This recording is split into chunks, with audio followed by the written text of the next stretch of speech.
एक मुलगी आमच्याकडे आली होती, वयाच्या 18-22 वर्षाची असेल. ती म्हणली, हिचे कान नाहीयेत, ऐकू सगळं येतं पण कान नाहीयेत हे, त्यामुळे तिचं लग्न ठरत नाहीये. तर आम्ही तिच्या कानाची मेजरमेंट घेऊन तिच्या चेहऱ्याच्या अनुरूप तिला कसे कान छान दिसतील अशा पद्धतीने डिझाईन करून स्किनला मॅच करून कान बसवून दिले. त्याच्यामध्ये एक बारीकसे इथे होल करून त्याच्यामध्ये इयरिंग घालण्याची पण सोय करून दिली आणि 1 महिन्यामध्ये आमच्याकडे पत्रिका आलेली होती.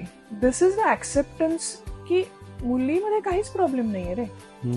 हे जन्मजात झालेले डिफेक्ट्स आहेत बाळांमध्ये आणि ते तुम्ही तसेच घेऊन का फिरावं. इव्हन लहान मुलांमध्ये जन्मजात जे टाळ्याचे डिफेक्ट असतात, ज्याला क्लेफ्ट लिप म्हणतो किंवा ओठ फाटलेला असतो, दुभंगलेला असतो, टाळा दुभंग, ते लोक ती बाळं फीड नाही करू शकत. जे दूध पितात ते सगळं नाकावाटे जाऊ शकतं. त्या केसमध्ये पण आम्ही ऑब्च्युरेटर्स बनवतो. अगदी 2-3 दिवसाच्या बाळाची पण आम्ही जाऊन हॉस्पिटलमध्ये मापं घेतली आहेत आणि ह्या गोष्टी बनवल्यात.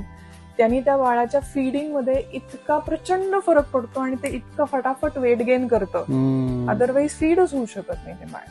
सो ह्या गोष्टी नुसत्या दिसण्याच्या आणि याच्या नाहीयेत, या गोष्टी तुमच्या ओव्हरऑल वेलबिंग साठी पण खूप गरजेच्या आहेत. आणि